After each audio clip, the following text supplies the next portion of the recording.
नमस्कार दोस्तों, स्वागत है आप सभी का एक बार फिर से आपके अपने पसंदीदा YouTube चैनल आध्यात्मिक कहानियों में। दोस्तों, अब तक आपने सुना कि किस तरीके से शूर्पणखा राम और लक्ष्मण दोनों से ही विवाह करने का प्रस्ताव लेकर बारी बारी से दोनों के पास जाती है और किस तरीके से वो जो है सीता माता पे झपटती है।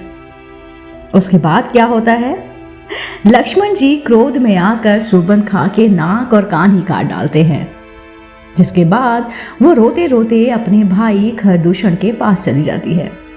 दोस्तों, उम्मीद करती हूँ आपको मेरे द्वारा सुनाई गई कहानी शूर्पणखा पसंद आई होगी। चलिए इसके आगे का भाग, जिसका शीर्षक है खरदूषण से युद्ध, शुरू करते हैं। दोस्तों, अगर आप मेरे चैनल पर नए हैं तो आप मेरे चैनल आध्यात्मिक कथा को तुरंत सब्सक्राइब कर लीजिए और ये बेल आइकन जरूर प्रेस कर लीजिए, जिससे मेरे द्वारा अपलोड की गई वीडियो आप तक सबसे पहले पहुंचे। तो चलिए बिना समय व्यतीत किए कहानी शुरू करते हैं। खरदूषण से युद्ध। शूर्पणखा का रक्त रंजित मुखमंडल देखकर क्रोध से कांपते हुए वह बोला, बहन, मूर्छा और घबराहट छोड़ मुझे बताओ कि किसने तुम्हारा ये रूपहीन बनाया है। किसने आज इस निंद्रा विग्रमन नाराज को छोड़कर अपनी ये मूर्खता दिखाई है। किसके सिर पर काल नाच रहा है।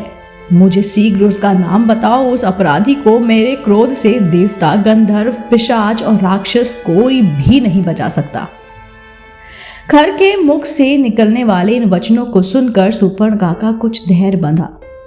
उसने रोते रोते खर से कहा, राम और लक्ष्मण नामक दो राजकुमार जो अयोध्या के राजा दशरथ के पुत्र हैं, इस वन में आए हुए हैं। उनके साथ राम की भार्या सीता भी है। वे दोनों बड़े ही सुंदर, पराक्रमी और तपस्वी प्रतीत होते हैं। जब मैंने उनसे राम की पत्नी के विषय में पूछा तो वे चिढ़ गए और उसने एक के बाद मेरे नाक और कान काट दिए। भैया, तुम शीघ्र उन्हें परलोक भेजकर उनसे मेरे अपमान का प्रतिशोध लो। मेरे हृदय को शांति तभी मिलेगी जब मैं उन तीनों का गरम गरम रुधिर पी लूंगी। तत्काल ही खर ने अपनी सेना के 14 यमराज के समान भयंकर योद्धा एवं पराक्रमी राक्षसों को आज्ञा दी कि शूर्पणखा के साथ जाकर उन तीनों का वध करो। मेरी बहन को वहीं उनके शरीर का गरम गरम रक्त पिलाकर उनके अपमान की ज्वाला को शांत करो।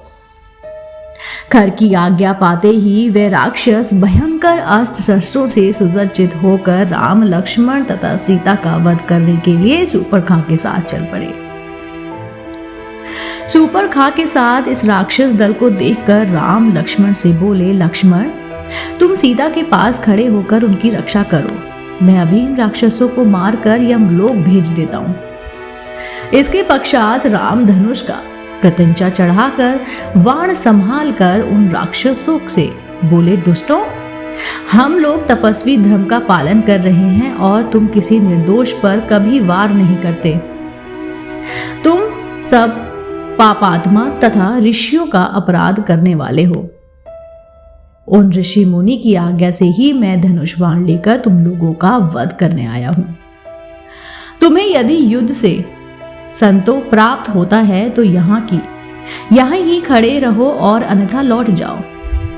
उन राक्षसों ने एक साथ राम पर अपने शस्त्रों से आक्रमण कर दिया।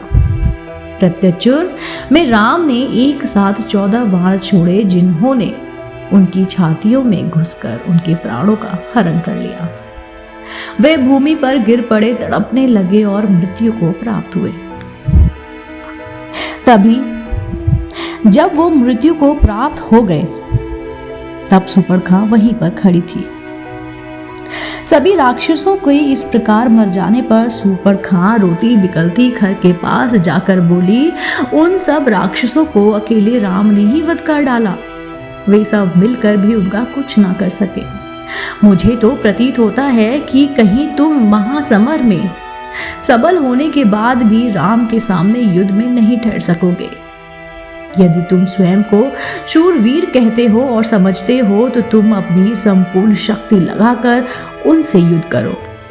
यदि तुमने शत्रुघाती राम का वध नहीं किया तो मैं तुम्हारे समक्ष ही आत्महत्या करके अपने प्राण त्याग दूंगी। सूर्पणखा के द्वारा इस प्रकार तिरस्कृत होने पर खर ने क्रोधित होकर कहा, सूर्पणखे, तू व्यर्थ ही भयभीत होकर आत्महत्या करने का प्रलाप कर रही है। मैं तत्काल जाकर उन दोनों भाइयों का वध कर डालूंगा। मेरे समक्ष उनका तेज वैसे ही है जैसे कि सूर्य के सामने जुगनू। तू अकारण ही चिंता का त्याग कर दे। सूर्पणखा को सांत्वना देकर खर अपनी विशाल सेना, जिसमें 14 सहस्त्र विकट योद्धा थे, उन लोगों को साथ लेकर राम से संग्राम करने के लिए तीव्र गति में चला। विशाल सेना के साथ खर को आते देखकर राम ने लक्ष्मण से कहा, महाबाहो, ऐसा प्रतीत होता है कि राक्षस राज अपने पूरे दल बल के साथ चला आ रहा है। आज आर्य और अनार्य के मध्य संघर्ष होना और निसंदेह आर्य की विजय होगी। तुम सीता की रक्षा के लिए उसे साथ लेकर शीघ्र ही किसी गुफा में चले जाओ, ताकि मैं निश्चित होकर युद्ध कर सकूं। लक्ष्मण ने तत्काल अपने अग्रज की आज्ञा पालन की। वे सीता को लेकर पर्वत की एक अंधेरी कंदरा में चले गए।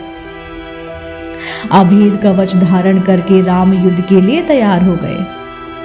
देवता, यक्ष, किन्नर, गंधर्व आदि सभी राम के विजय के लिए परमात्मा से इस प्रकार प्रार्थना करने लगे कि हे त्रिलोकीनाथ, वीर पराक्रमी रामचंद्र को इतनी शक्ति देना, इतनी शक्ति प्रदान करो कि उनके हाथों गौ ब्राह्मणों तथा ऋषि मुनियों को अनेक प्रकार से कष्ट देने वाले राक्षसों का नाश हो सके। राक्षसों की सेना ने राम को चारों ओर से घेर लिया तथा आक्रमण की तैयारी करने लगे।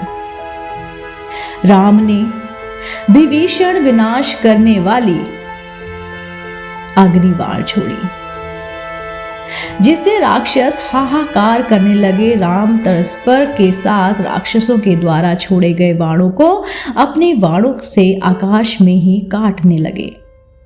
इस पर राक्षसों ने अत्यंत क्रोधित होकर एक बाणों की वर्षा करना आरंभ कर दिया और राम चारों ओर से उनके बाणों से आच्छादित हो गए। राम ने अपने धनुष को मंडलाकार करके अद्भुत हास्य लांघन और प्रदर्शन करते हुए बाणों को छोड़ना आरंभ कर दिया, जिससे राक्षसों के बाण कट कट कर भूमि पर गिरने लगे। ये ज्ञात ही नहीं हो पाता था कि कब उन्होंने तरस्कर से बाण निकाला, कब प्रत्यंचा चढ़ाई और कब बाण को छोड़ दिया। राम के बाणों के लगने से राक्षस गण निष्प्राण होकर भूमि पे लेटने लगे। अल्पकाल में ही राक्षसों की सेना उसी भांति छिन्न भिन्न हो गई जैसे आधी आने वाले बादल छिन्न भिन्न हो जाते हैं। पूरा युद्ध स्थल राक्षसों के कटे हुए अंगों से पट गया। दोस्तों, उम्मीद करती हूं आपको मेरे द्वारा कहानी, जिसका शीर्षक था खर दूषण से युद्ध, पसंद आई होगी।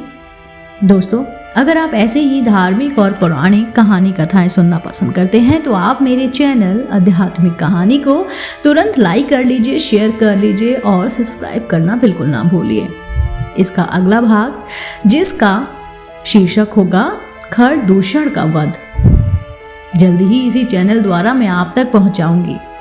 दोस्तों, आप देख रहे थे आपका अपना पसंदीदा YouTube चैनल आध्यात्मिक कहानियां। जाते जाते अगर आप भी राम भक्त हैं तो मेरे साथ एक बार कहिए, जय सिया राम, जय जय हनुमान।